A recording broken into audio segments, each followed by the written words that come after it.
Somebody confirm you can hear me? We can hear you. Thank you. Let me turn my volume up. All right, let me start by saying I have graded lab 2 and worksheet for lecture 2. And the grading is up. For the lab, it means that lab 2 can be turned in a second time this Saturday if you didn't get 100%. And I looked at the discussion, the student discussion, and all the students except for one voted to have the labs turned in 2 times. So all future labs, you will be able to turn them in 2 times. And that means when it's due the first time, if I get it graded and returned to you by Wednesday morning, then the second time will be the next Saturday, meaning the following Saturday. However, if I do not get it graded by Wednesday morning, I will extend the time that you have to get the second grading turned in. Any questions about any of that?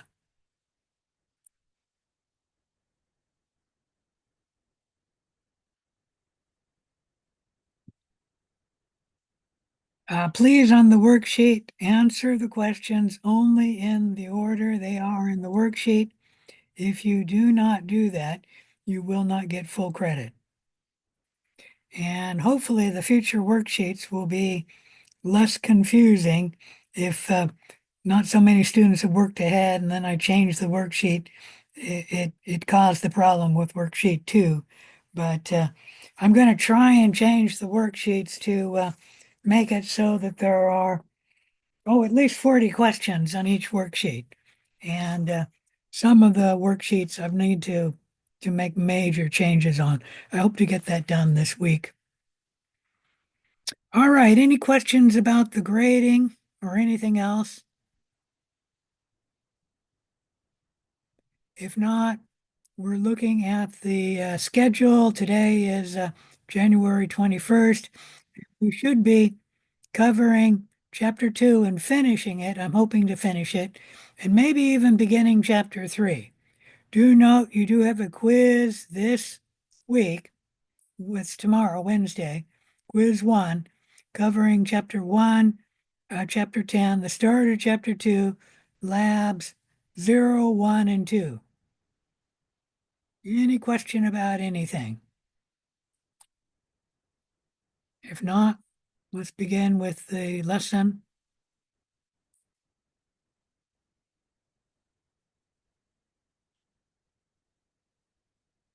I'll use that for the lab, so I'll keep that up.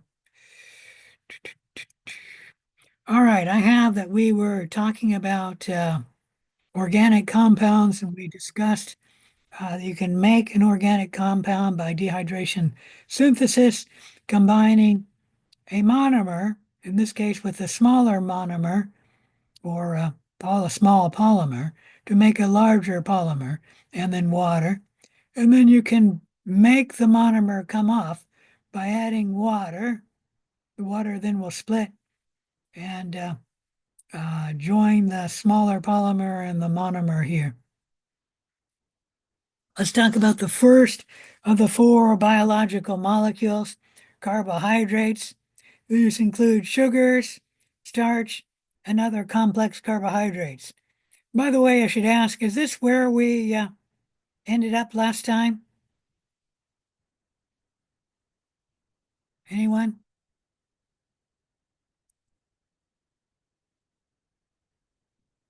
I don't remember where that is now.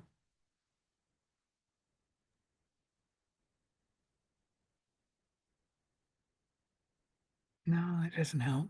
I believe the last slide was about DNA from last week on Thursday. So we did talk about carbohydrates, proteins, and lipids last week. Yes. Okay, thank you. I simply looked where it said I left off. I didn't see a two here. That's why I was asking. Because normally I put a two here where I ended up, and I didn't see that. Discussion was discussing DNA and RNA. All right, we'll easily finish chapter two then today. Yeah, I remember talking about levels of protein structure. I think we stopped at nucleic acids. I'm looking.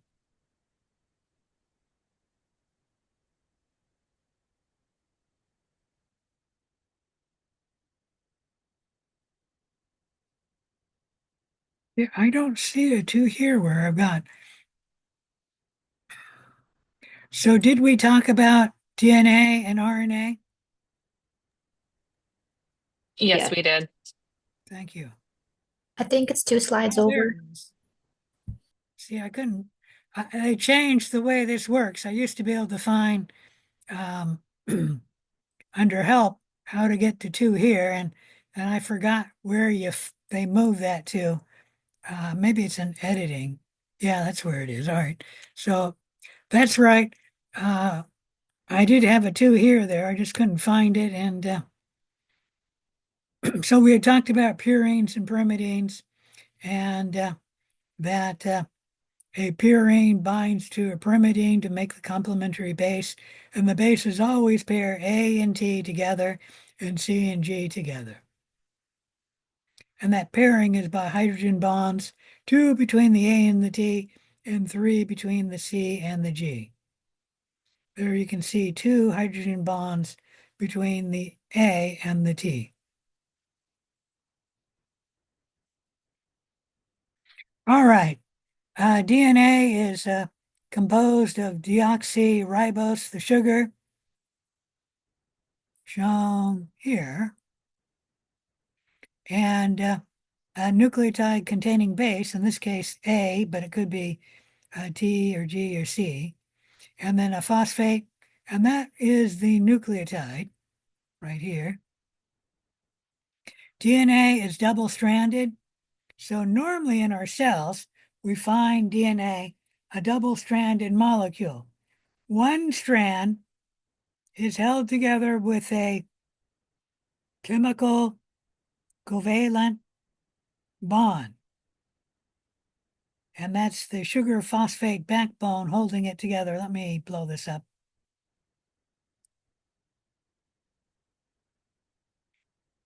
Which I don't really have that detailed here. Let me go back.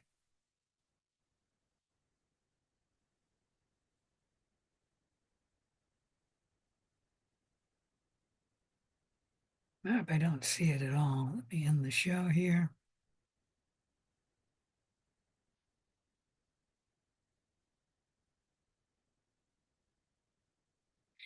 I'll just have to discuss it from here, and that is, I'm not sure if that orange is supposed to be the phosphate or not, but there's a sugar here, a phosphate, and then a sugar.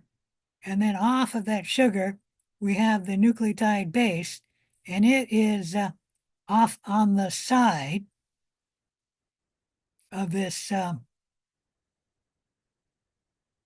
one strand of DNA, and it will pair to the complementary base on the second strand of DNA so that the nucleotide bases and the hydrogen bonds form the step on this spiral staircase that looks like the double strand of DNA.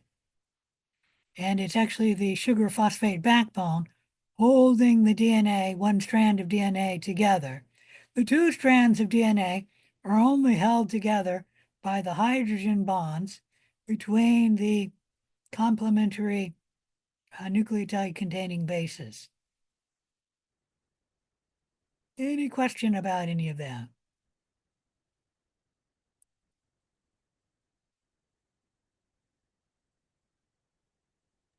I had a question. Uh-huh. You said that what was holded by the hydrogen bonds? It's the hydrogen bonds that hold the two strands of DNA together.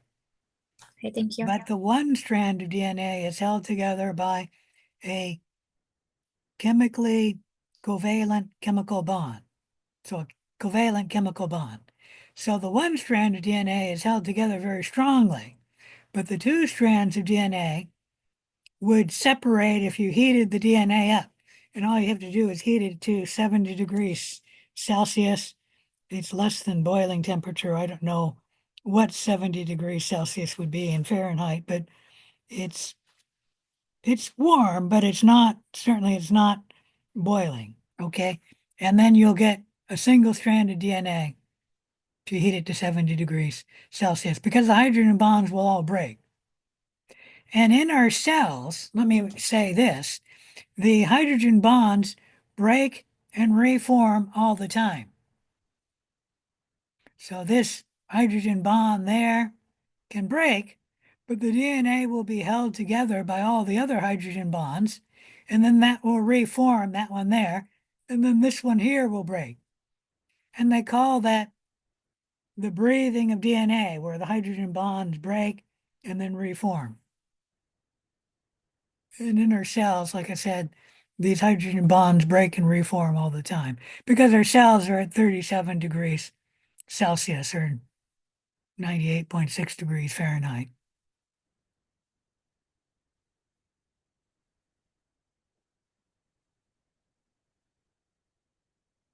All right, RNA is the other nucleotide or nucleic acid you need to know, and it has the sugar ribose instead of deoxyribose. RNA is a single-stranded molecule. It too is held together by the sugar phosphate backbone, but it's only a single-stranded molecule, so it doesn't normally bind with something else, including hydrogen bonding. The exception is when RNA is first made. We'll talk about that. RNA can actually hydrogen bond to DNA when the RNA is first being made. It has 4 bases. 3 of them are the same. It has A, C, and G. Those 3 are the same, but it does not have T or thymine. It replaces thymine or T with U or uracil. But it is made up of 4 different nucleotides. There are 3 major kinds of RNA: tRNA or transfer RNA, mRNA or messenger RNA, rRNA or ribosomal RNA. This is a question I don't expect anyone to know, but if anyone knows, can anyone tell me the difference between tRNA, mRNA, or rRNA? Like, do they have a different sugar? You guys should be able to answer that. Do they have a different sugar? Come on.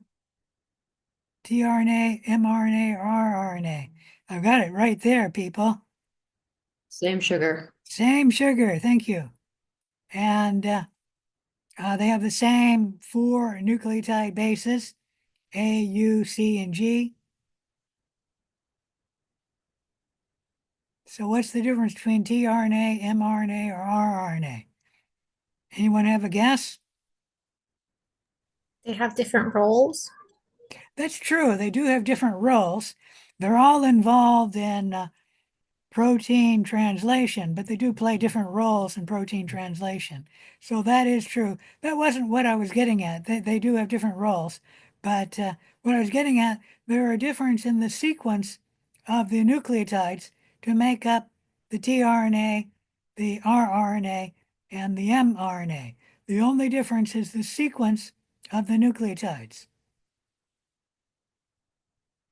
And how does a RNA polymerase know which RNA to make when it is transcribing a gene?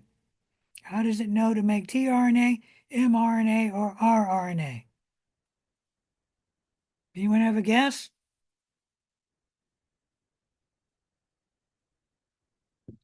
It's sort of a trick question. And that is the RNA polymerase doesn't need to know because it's simply reading the nucleotides in the DNA to make the RNA. And if the gene is a tRNA gene, it'll make tRNA. If the gene is an rRNA gene, it will make rRNA. And if the gene codes for a protein, it will make mRNA. Most of the genes code for mRNA because most of the genes code for protein. And then to amaze your friends, you can tell them, however, the majority of the RNA in a cell is not mRNA. The majority of the RNA in a cell is actually rRNA. The rRNA is a component of a ribosome. That's why it's called ribosomal RNA. And the ribosomal RNA gets together with ribosomal protein to make the ribosome. So the majority of the RNA in a cell is actually rRNA. But the majority of the genes code for messenger RNA. Any question about any of that? All right. Another molecule which falls under a nucleic acid is ATP. ATP is an important molecule in cells because it is the primary energy source for cellular activities. Whenever the cell needs energy, most of the time that cell will get its energy needs from ATP. ATP is shown here. It does contain adenine, that nucleotide base. It does contain ribose, and then it has 3 phosphates attached to it. 2 of those phosphates are held together with a, what's the term? An unstable high energy bond. And that's that bond with the squiggly line and that bond with the squiggly line. The reason why this is a high energy bond, although it's not shown here, this phosphate has a positive charge. That phosphate has a positive charge. So attach that phosphate to that phosphate, that's a high energy bond. And then this then has 2 positive charges, and this has a positive charge. To attach a third, that's even a higher energy bond than that one. But these are both high energy bonds. If the cell needs energy, it will break that chemical bond, and then that will release a lot of energy. If the cell needs further energy, it can then break that chemical bond, and that will also release energy. And the cell can use that energy for its energy needs. Any question about any of that? We'll talk a little bit more about ATP. It's made by dehydration synthesis. So you get ADP, that's adenosine diphosphate, shown here with 2 phosphates. You add on a inorganic phosphate, and energy is required for this reaction to go this way. You'll form water, and then that phosphate will bind on to make ATP, or adenosine triphosphate. And then you can break ATP by hydrolysis. You add water. The water will split into the phosphate and the ADP here, and then energy will be released. Some of that energy can be used for the cell's energy needs.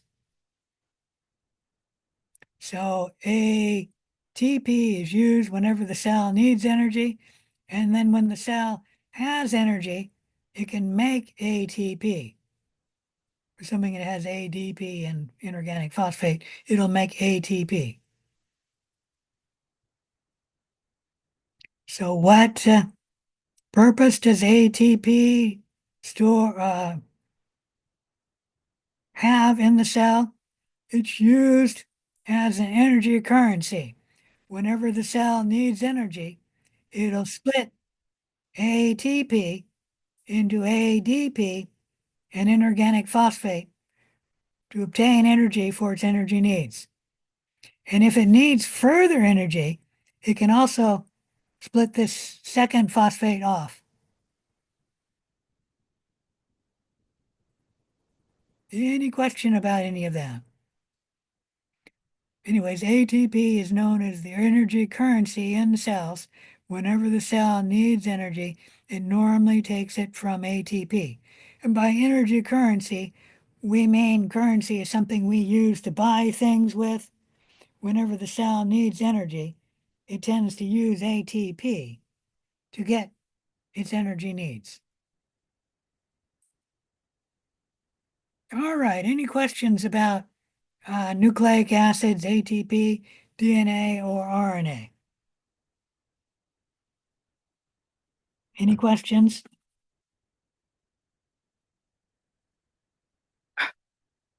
If not, let's go on to our last slide for the day, and let's talk a little bit about hydrogen bonds, also called H bonds.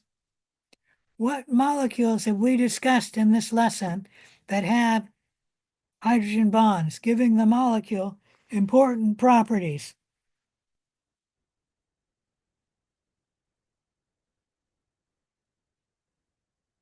Come on, think about it. What molecules have we talked about? Water. Yeah, water. Water has important properties because of the hydrogen bonds, allowing the water molecules to stick together. And that's why we have liquid water, because the H2O molecules stick to each other, forming hydrogen bonds, giving the water the properties of a liquid. If you didn't have the hydrogen bonds, the water would be gaseous water, and the water molecules of gaseous water do not stick together. Any questions about that? What other molecule have we talked about that has important properties because of hydrogen bonds?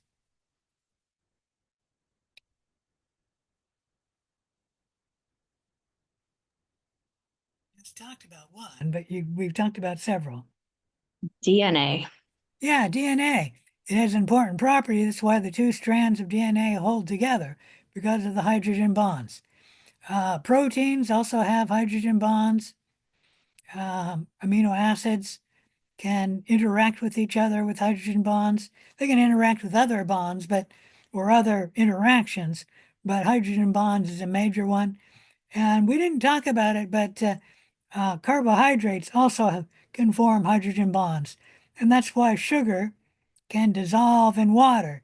And all of those who put sugar in coffee or tea, the reason why it's dissolving and making the coffee sweeter or the tea sweeter is because the sugar is forming hydrogen bonds with the water. What would happen to these molecules if all of the hydrogen bonds in the world were to all disappear?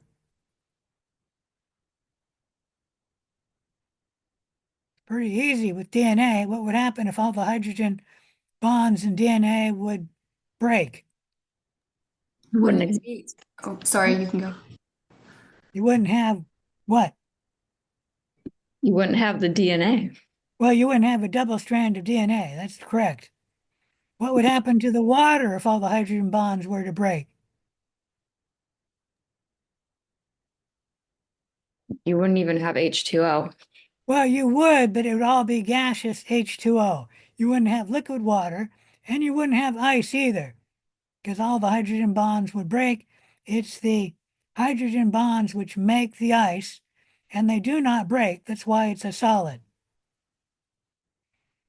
And if they were all to break, you'd have gaseous water. That's all we would have. So we do need hydrogen bonds.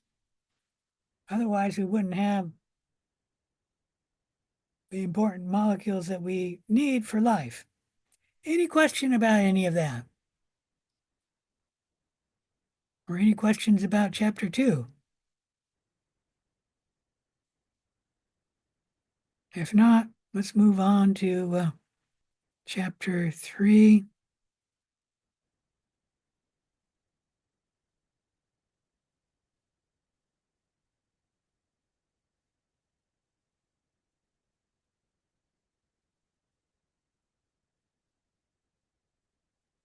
Chapter 3, Observing Microorganisms. In Chapter 3, I have an introductory slide telling you the major goals and giving you a rough outline, as I normally do in my slides. The major terms, obviously, if you want to know all of the terms, you can't get them here, or not all of the terms, all of the objectives. What you should do, let's see if I can find that, is come here, go to the study guide,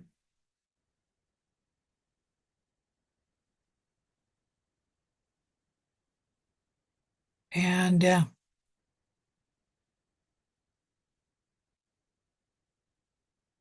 the beginning of the study guide will be the objectives.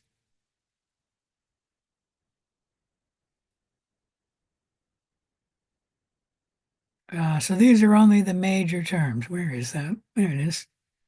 Know what resolution is, refraction, what are stains, what is a basic and an acidic dye, what is a smear preparation, what is a mordant, and what is peptidoglycan.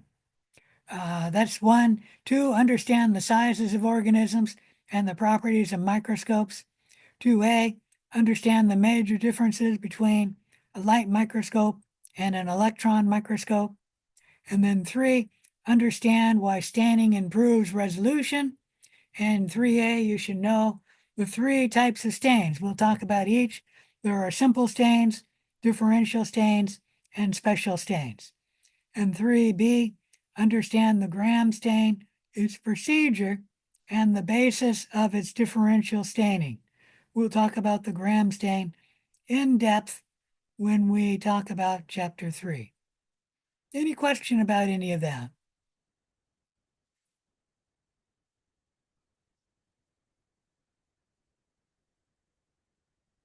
All right. In chapter 3, observing microorganisms, you must learn the metric system. The reason is that the metric system is the unit of measurement in science and medicine. You're expected to know this, and you will be quizzed on it as well as it be on the exams. And there's a study guide online to help you learn the metric system. Let me see if I can find that.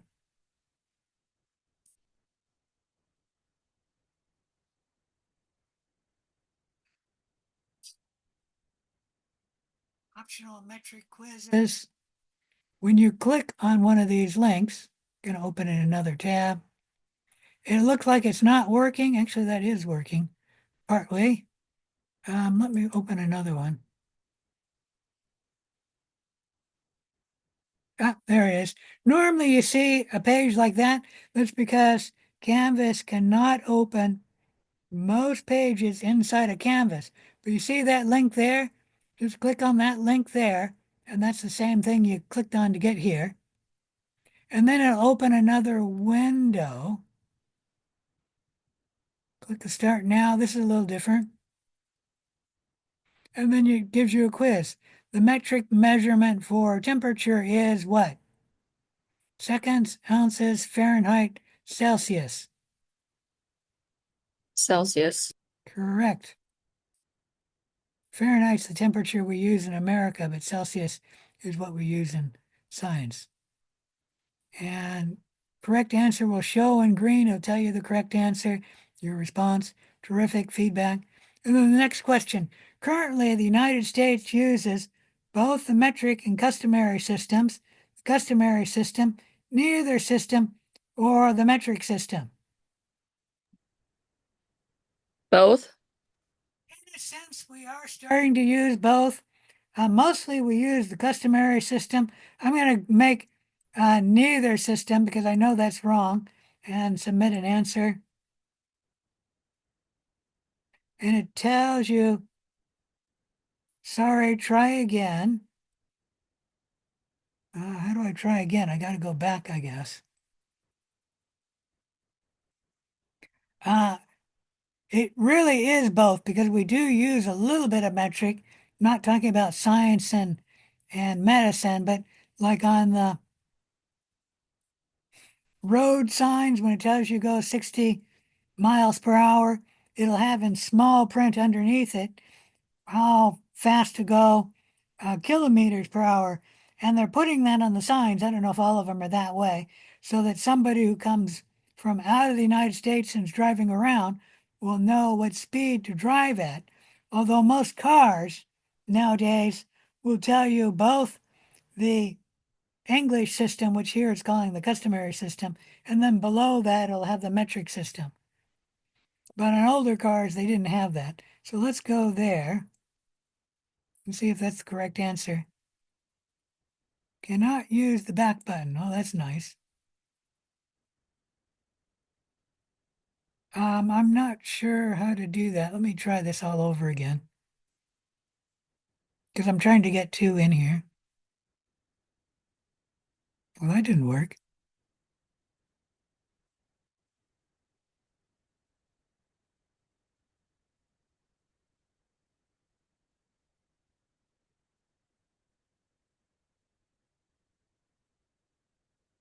Oh, let me start all over.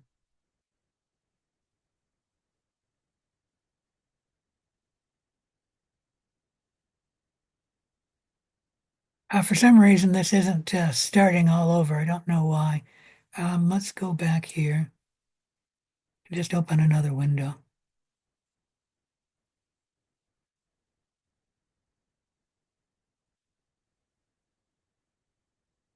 Of course, it's a different question.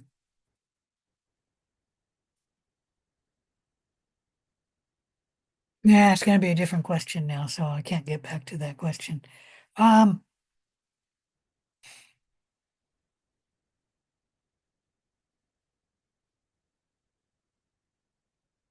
Yeah, I can't get back to that question. But that's how you work the metric quizzes. And this one, I don't know if it'll work or not there. So I would go here and go out of it.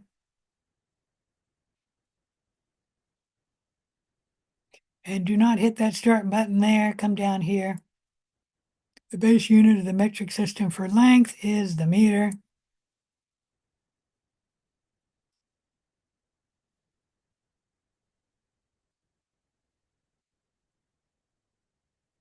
Answer.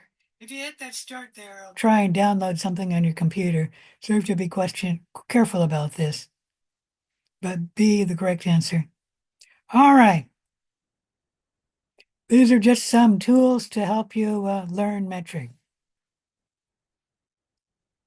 They're just optional tools too. And you can find them under week 3 of the lecture. There's 3 of them. They're all kind of quiz-like questions like that. Now let's go back to where we were. So you do need to know that 1 meter is 1,000 millimeters, and 1 millimeter equals 1,000 micrometers, so that 1 micrometer is 10 to the negative 6 meters. And let's blow this up. You do need to know a kilometer.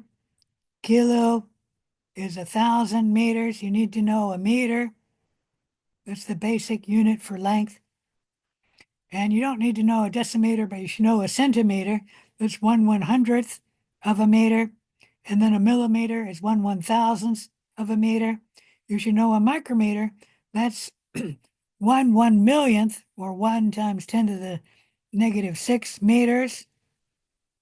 You should also know a nanometer, and that's 1/1000,000th, or 1 times 10 to the negative 9th meters. Why you should know a nanometer is because this is the size an electron microscope uses to measure. And then a micrometer, that's the size we use to measure with a light microscope. Any question about any of that? You do not need to know a picometer. Like I said, you don't really need to know a decimeter either. And you don't need to know a hectometer, which is in between. Is that 100 or 1/100th? I forget. A hectometer. You don't need to know that one, but you should know these. You do not need to know the metric equivalent, the US equivalent for 1 kilometer equals about 0.6 miles. You don't need to do that. Converting between metric and English is difficult. Converting among metric is easy because everything is based on a scale of 10. Any questions about any of that? So I will ask you to convert between kilometers, meters, centimeters, millimeters, micrometers, and nanometers. And what I do is I just have this table memorized. And if I'm converting to kilometers to micrometers, I do not do that directly. I convert from a kilometer to a meter, and then a meter to a micrometer. And it's just because I have everything based on meters. And I have this table memorized in my head. Any question about any of that? All right. In metric, we have this here for length, but all you do is you use the same prefix for weight or for mass, and you, instead of using a meter, you use a gram. And so you have a kilogram, a centigram, and a milligram. And then for volume, if you're measuring liquid amount, we use a liter for our base unit, not a meter, but a liter. And then you use the kilo, the centi, and the milli. So when you get your car, you get so many gallons worth of gas. When they take your blood, they usually measure it in milliliters.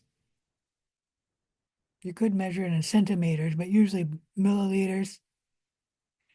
And when you're measuring like a drug that you're supposed to be taking, or you're measuring the vitamins that you're supposedly have in your daily diet, it's usually measured in well, actually that's micrograms for that. Any question about any of that? All right, so you need to know the metric system. And this is the other reason why you should know the metric system. And that is, obviously, you need to know it because science and medicine use the metric system. This map is showing you all the countries in the world that do not use the metric system. And as you can notice, there's only 3 countries in the world that do not use the metric system. And 2 of these countries are converting to using the metric system. The United States is very slowly converting. We started that conversion process when Thomas Jefferson was president. So we're very, very slowly converting. I don't remember which of these other countries is in the process of converting, but at least one other country is in the process of converting. And all the other countries in the world use the metric system. So that's the other reason why you need to know the metric system. Any questions? Oops. I didn't mean stop the share. I meant stop to stop the video. End the show. There we go. All right. The typical size of microorganisms, they are usually measured in micrometers. A prokaryote cell is, well, the very smallest is about 0.4 micrometers to up to about 10 micrometers. The average prokaryote is 1 to 2 micrometers in length or diameter. I don't remember which. The eukaryote cells are about 10 times that size. So most eukaryote cells are between 10 and 500 micrometers. Obviously, we can get bigger. The biggest cell that you guys have ever seen is the yolk of a chicken egg. And I know everyone's seen that. Has anyone seen the yolk of a turkey egg? Or the yolk of an ostrich egg? I once had a student who saw the yolk of a turkey egg, but I've never had a student who saw the yolk of an ostrich egg. The ostrich egg yolk is the largest cell currently on the planet Earth. And the largest cell you've seen is the yolk of a chicken egg. And it's much larger than 500 micrometers. A virus is about 1/10 the size of your average prokaryote cell. Viruses by their diameter range from 0.02 micrometers to 0.44 micrometers. Now that is the diameter. The longest virus you can have ranges in length between 0.02, did I say, micrometers, I mean, saying it correctly, 0.02 micrometers long to the very largest, which will range to 1 micrometer in length. Ebola is the very longest virus, at least human virus that we know of, and it is almost 1 micrometer long. However, in its diameter, because it's so skinny, it is smaller than 0.44 micrometers in diameter. So Ebola is not the largest virus. Megavirus is actually the largest virus we're going to talk about by diameter. Ebola has a smaller diameter, but it is longer, but it's really skinny. Any question about any of that? All right, we've seen this before. It's showing you the resolution of things or the sizes of things. So humans, about the biggest thing we're going to talk about. Obviously, you could have an elephant or a whale, which would be bigger, but they're an organism. And then a chicken egg, smaller than a human. A frog egg, smaller than a chicken egg. And the yolk of a frog egg is a cell. And that's about the smallest thing you can see with the unaided eye, meaning your normal eye. Anything smaller requires the use of a microscope, and that would be most eukaryote cells, all prokaryote cells. And that's about the largest thing you can see, a prokaryote cell, or the smallest thing you can see with the light microscope is a prokaryote cell. Viruses, at least most of them, are smaller and so small you cannot see them with a light microscope. To see a virus, you need to use an electron microscope. Something smaller than a virus is a large molecule like a protein. DNA would be another large molecule.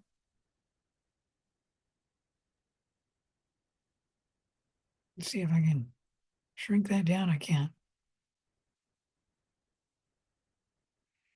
See if I can blow that up. Not here. Oh, there it is.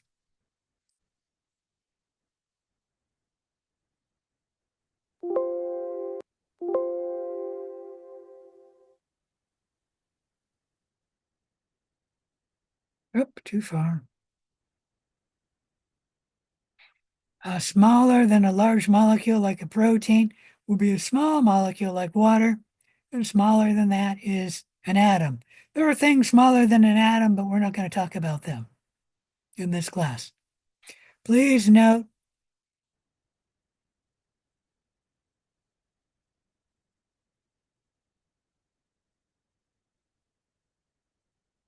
that that's a mistake in the graph.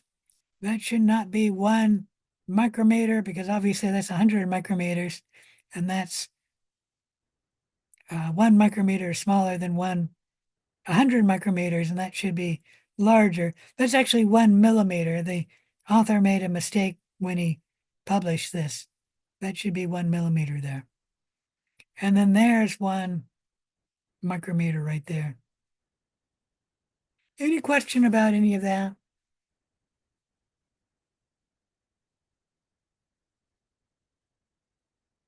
You don't need to know the sizes of things, like a protein is smaller than 10 nanometers but larger than 1 nanometer. You don't need to know that, but you should know the range. A protein is smaller than a virus. A virus is smaller than a prokaryote cell. A prokaryote is smaller than a eukaryotic cell. Any question about any of that? All right. Let me shrink that down. So here we're going to talk about light microscopes. This is a compound microscope because it has 2 or more lenses that magnify. The ocular lenses magnifies the specimen, and then the objective lens magnifies the specimen. The total magnification of a compound microscope, or the lens, would be the measurement or magnification of the objective lens times the measurement of the ocular lens.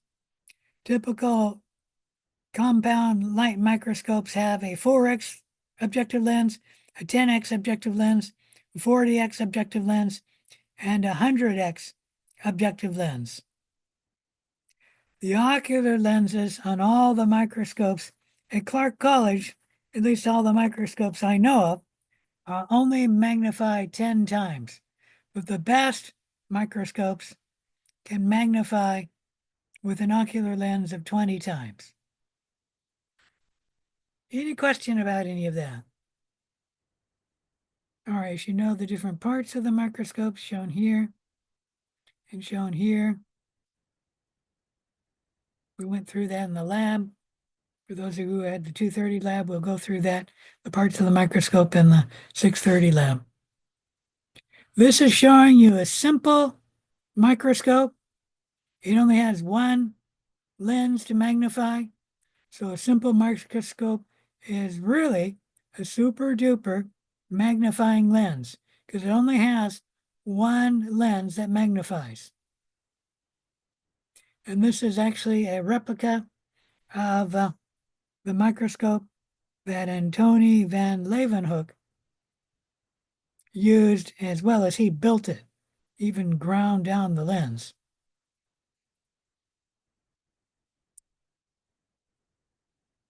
The resolution of a microscope is the ability of the lens to distinguish 2 points as 2 separate points.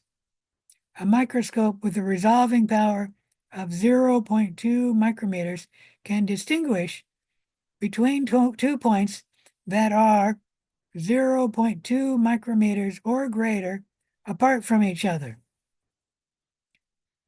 So that's the resolution of this microscope and most microscopes, because the best resolution you can get of any light microscope is 0.2 micrometers. And that resolution limit depends on the properties of white light, which have a wavelength. It's around 0.02 micrometers. And I think it's actually twice the size of this, but it's around that. And that means that the best resolution you can get from a light microscope is 0.2 micrometers. Any 2 points which are closer together than 0.2 micrometers apart cannot be distinguished from each other because of the resolution limit of white light. What we mean by that is if the 2 points shown here are separated by 200 micrometers. When we look at them under the microscope, we can notice that there's a point here and a point there, and we can resolve them. However, these points all blur together because the distance separating them is less than 200 nanometers or 0.02 micrometers. And so you cannot resolve these points. They look like one blur. You might be able to distinguish that from that, but certainly those two can't be separated, and none of those can be separated either.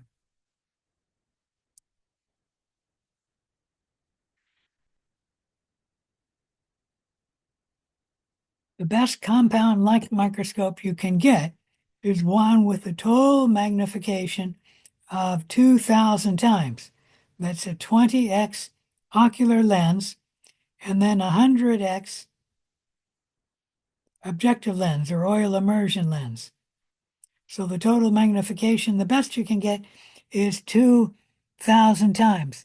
If you were to magnify at a higher magnification, let's say we were to have an ocular microscope that could magnify 40 times, it would be empty magnification because the resolution limit is still 0.2 micrometers.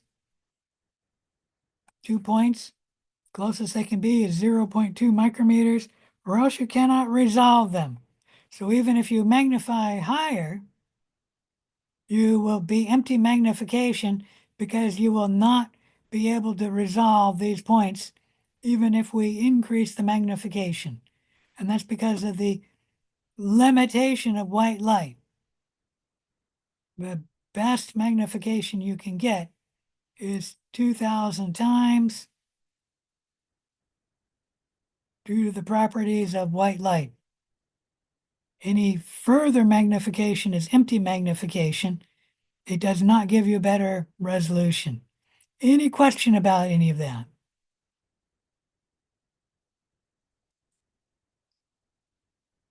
All right, another term you need to know with light is refraction. Refraction is the bending of light. The refractive index is the light bending ability of the medium. The water has a different refractive index than the air, and that makes the pencil look bent there because the light will be bent at the water to air interface. So right there, it looks like the pencil is bent there, which would be there in this case. And that's because the refractive index of light differs from the refractive index of water. Any question about any of that? For life, the refraction is an important factor because when a bird sees a fish in the water, it will look like the image of the fish is here when the fish is really there. And what's happening is the light waves come out of the water and then will be refracted at the water-air interface so that the fish image will appear to be here from the bending of the light right there. And the fish that catches, not the fish, the bird that catches the fish knows that it sees the bird here, but the fish will actually be there. And this is just instinct for the bird. Any question about any of that? Anyways, that's the bending of light at the interface of the water and the air. Let me show you a graph of that. Some of the light rays coming out of the glass will be bent and will not go straight up into the lens. That one's bent hard enough. This one will not come in to the objective lens, cannot be captured. And there we're seeing that some of the light being refracted by the glass will be bent so strong that the light does not come out of the glass. It'll be bent back into the glass. Some of the light will be bent by the air-glass interface right here and will be bent far enough that this light cannot be captured by the objective lens. Some of the light will be bent, but not at a hard enough angle so that it can be collected by the objective lens. And this is trying to show you that the air glass interface of the objective lens is another place where refraction of light can happen, and it will bend, in this case, between the air and the glass of the objective lens, as well as it will bend coming out of the glass and entering the air. Any questions about the refraction of light?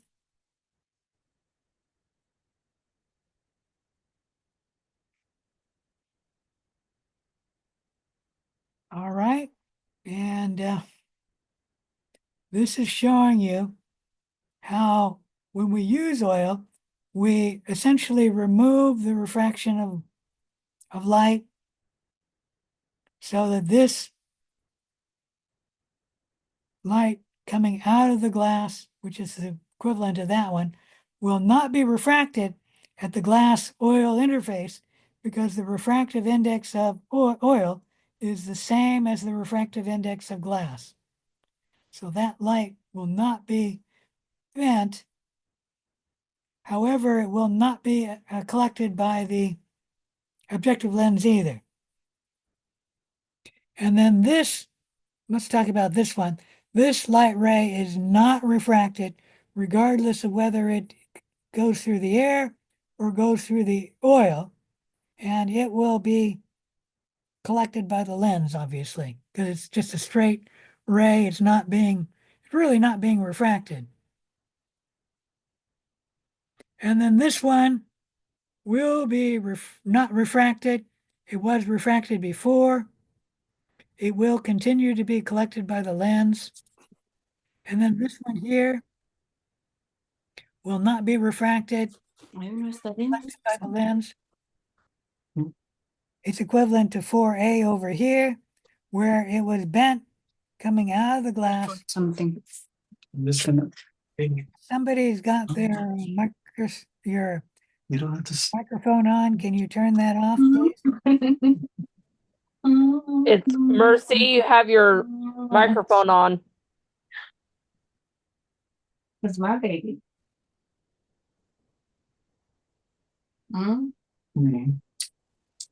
It's my baby. She's not paying attention, obviously. She can hear you. Mm-hmm. There it is. I can mute them. I haven't done it yet, though. Yeah, I think I muted her.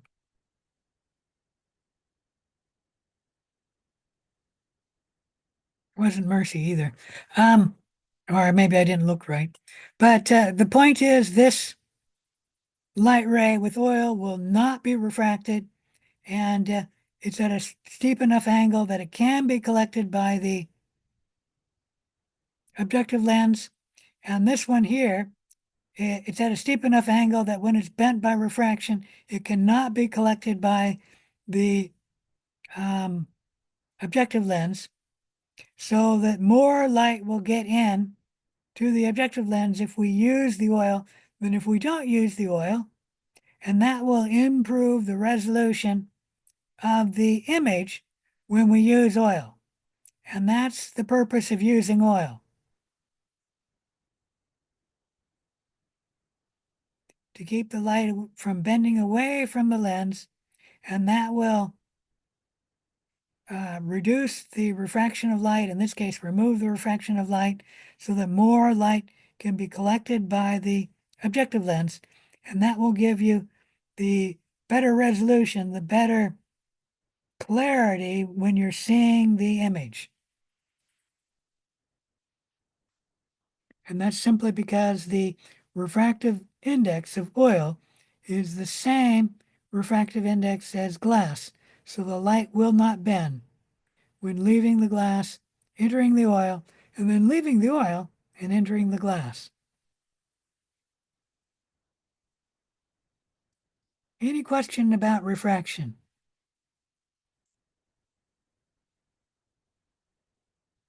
If not, let's talk a little bit about bright field illumination. Bright field illumination is what you see in most microscopes, where a dark object will be darker than the background of the slide. The background of the slide is just glass with light coming through. So the light is coming from the lamp, going through the specimen. It'll be darker because the specimen is colored. And then the slide is not. So it'll be light, and the light will come through and then come through the microscope and be seen by your eye.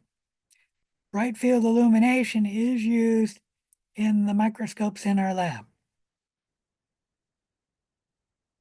Dark field illumination, on the other hand, uses an opaque disc between the lamp and the specimen so that all the light coming from the lamp directly going to the specimen will be blocked by the disc. And that will mean no light's coming through, and the background of the slide is black because no light is coming through from the lamp. The only light that will come through will be some light for a fairly steep angle.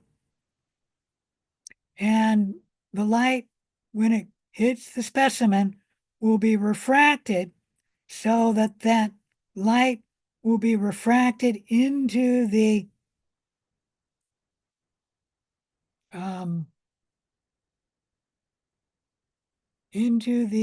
objective lens.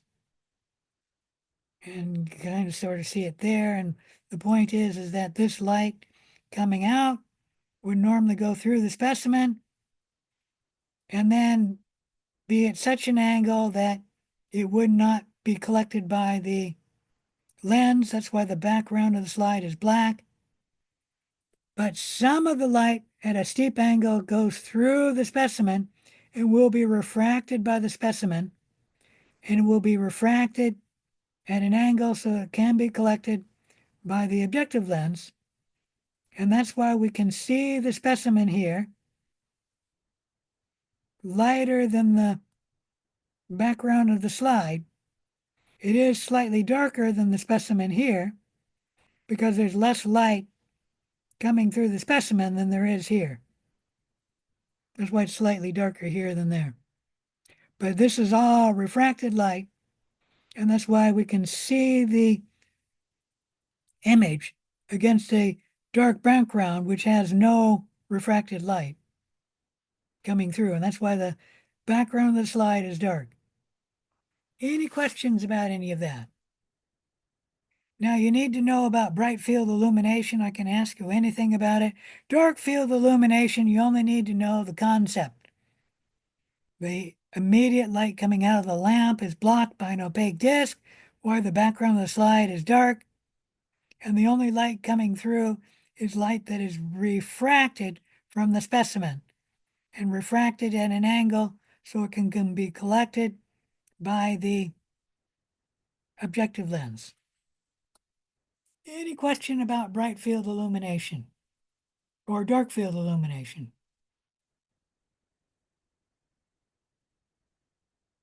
If not, let's talk about the electron microscope. Here you can see an electron microscope, and you'll note that it's much bigger than a light microscope. An electron microscope, or EM, does not use light to view the specimen. It uses a beam of electrons instead of light to view the specimen. And the beam of electrons is focused by an electromagnetic lens. It is not focused by glass lenses to get the light to form the specimen, to observe the specimen.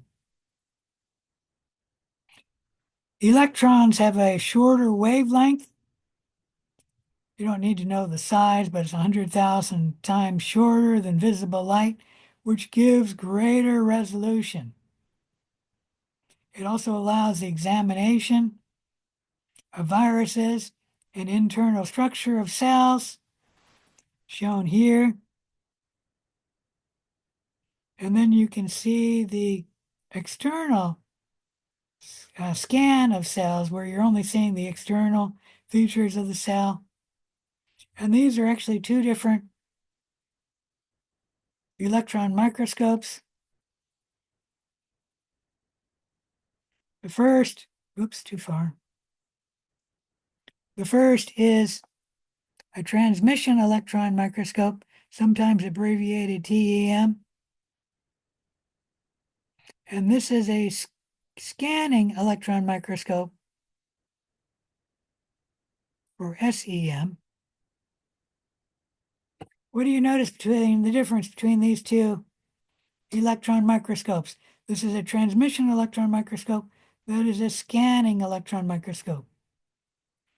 What do you notice between the difference between these two pictures? The dark field illumination was used.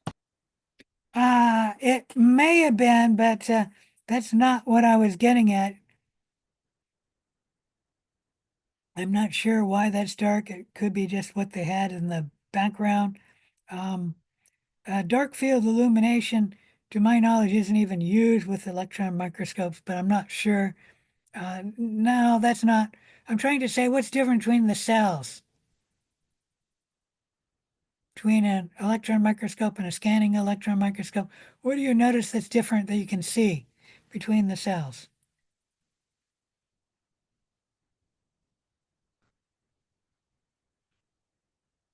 Anyone? The organelles. Yes, with the scanning electron microscope, you can see the organelles because you can see inside the cell. With a transmission electron microscope. With a scanning electron microscope, you cannot see inside the cell. What are we seeing here? With this scanning electron microscope, what are we seeing there? It's not inside, it's the surface of the yeah, cell. surface. This isn't a salt, that's actually a cell. We're seeing the surface of the cell with a scanning electron microscope. And you'll note that the image is also different with the transmission electron microscope. We're seeing the cell in only 2D. With the scanning electron microscope, we're seeing the cell with 3 dimensions, 3D. Any question about any of that? Anyways, there are 2 main types of electron microscope, a transmission electron microscope and a scanning electron microscope. There are at least 2 other electron microscopes. We'll briefly mention the other types of microscopes later in the lab. Here's a scanning electron microscope. You can see this crystal in 3 dimensions.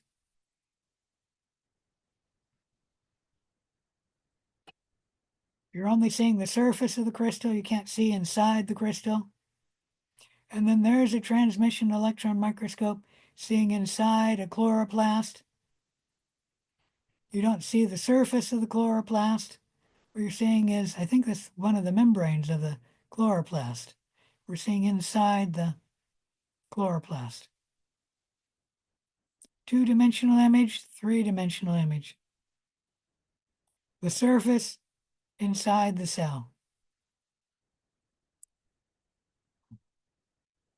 Here's a third type of an electron microscope. You don't need to know this one.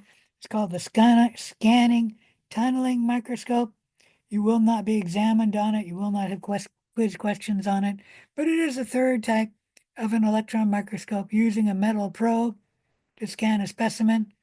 And it can get down to 1/100th the size of an atom. So it can actually measure not just one atom, but 1/100th the size of an atom. And this is the strongest electron microscope we have, or at least we had. I haven't looked recently, but let's go ahead and say it's the strongest electron microscope we have. You do not need to know about it. Okay, I won't ask you questions about it. And then the fourth type of electron microscope is atomic force microscope. It uses a metal and diamond probe inserted into the specimen. It produces nice three-dimensional images of the specimen. This is the toxin for Clostridium perfringens, shown in electron microscope. Any question about the electron microscope? If not, let's talk about staining cells.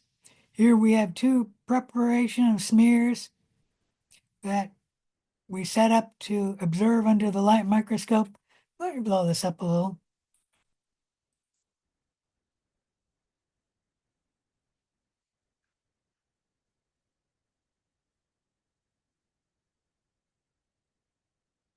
Cells are easier to see, the ones on the left or the ones on the right.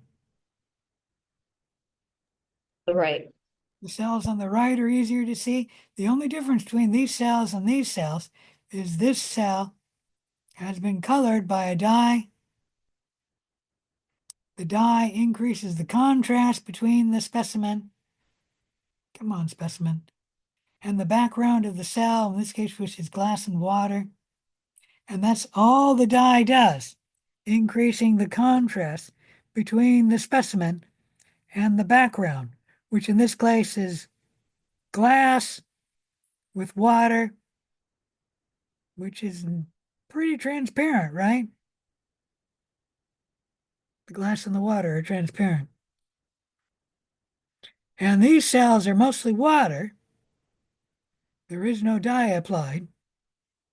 And you can see that these cells look very similar to the background of the slide, meaning very similar to the water on the slide and perhaps the glass of the slide as well.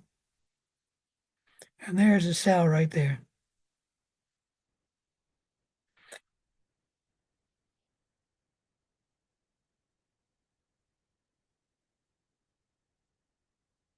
So to reiterate, with bright field microscope, most microbes are colorless and have little contrast with the slide or the medium.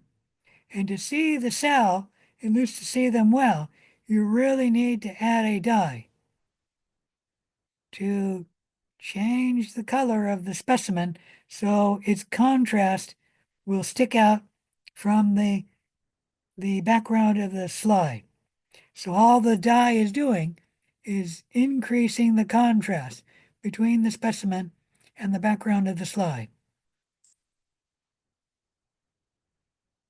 Staining is coloring of the specimen or the background to increase its visibility and contrast.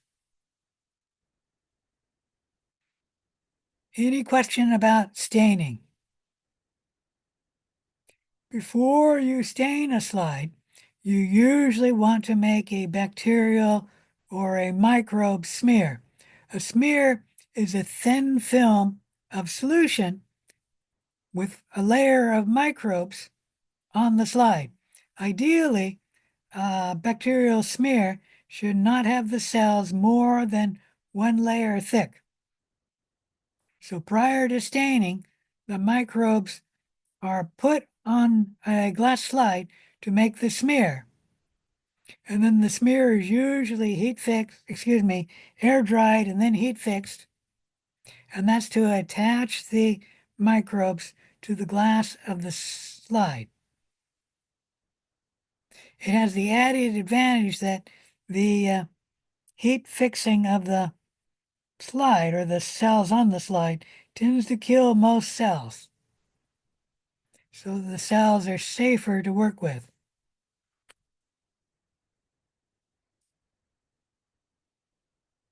All right, any question about any of that? I think I'll end here and